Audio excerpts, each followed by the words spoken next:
کل مغرب بعد کا سفر آسان نہیں تھا، مگر منزل نہایت بابرکت تھی۔ خراب راستہ، گرد و غبار اور کیچڑ اور کار کے جھٹکے، لیکن دل میں ایک ہی شوق موجزن تھا، علم دین کی ایک نورانی محفل میں حاضری نصیب ہو۔ یوں ہی ہم دھنولی موڑ سوروال کے اس بابرکت دینی جلسے میں پہنچے، جہاں قدم رکھتے ہی محسوس ہوا کہ یہ صرف ایک جلسہ نہیں بلکہ علم اور تربیت کی خوشبو سے معطر مجلس ہے۔ جلسے کا آغاز نہایت ہی نورانی انداز میں کلام اللہ کی تلاوت سے ہوا، جس نے دلوں کو سکون اور آنکھوں کو نم کر دیا۔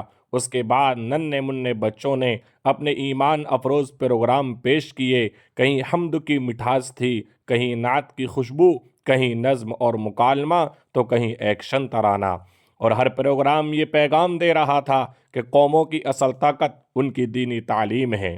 یہ عظیم الشان دینی جلسہ مولانا فیروز صاحب فلاحی کی محنتوں کا ثمرہ تھا۔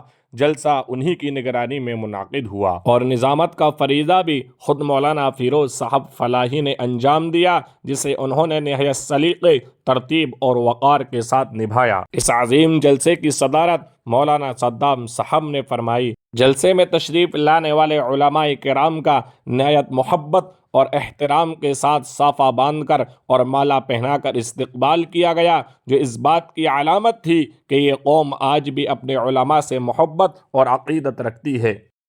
جلسے میں مولانا نعمان صاحب، مولانا ابصار صاحب، مولانا شاداب صاحب، مولانا لقمان صاحب حال مقیم دوحہ قطر، مولانا معمون صاحب اور مدرسے کے دیگر معزز اساتذہ کرام کی باوقار موجودگی نے جلسے کی رونق کو دوبالا کر دیا۔ علماء کرام کے پر اثر بیانات ہوئے، جن میں امت کے نہایت اہم اور حساس موضوعات پر روشنی ڈالی گئی، خصوصاً علم دین کی تعلیم اور اس کی اشاعت، علماء کی معقول تنخواہ کی ضرورت، امام اور مقتدیوں کی باہم ذمہ داری۔ یہ وہ باتیں تھیں جو صرف سننے تک محدود نہ رہیں بلکہ دلوں میں اتر کر عمل کی دعوت بن گئیں۔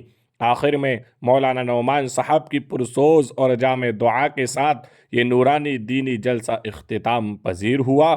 اللہ تعالیٰ اس مجلس کو شرف قبولیت عطا فرمائے اور ہمیں دین کی خدمت، علماء کی قدر اور مساجد کے حقوق ادا کرنے کی توفیق عطا فرمائے۔ آمین یا رب العالمین۔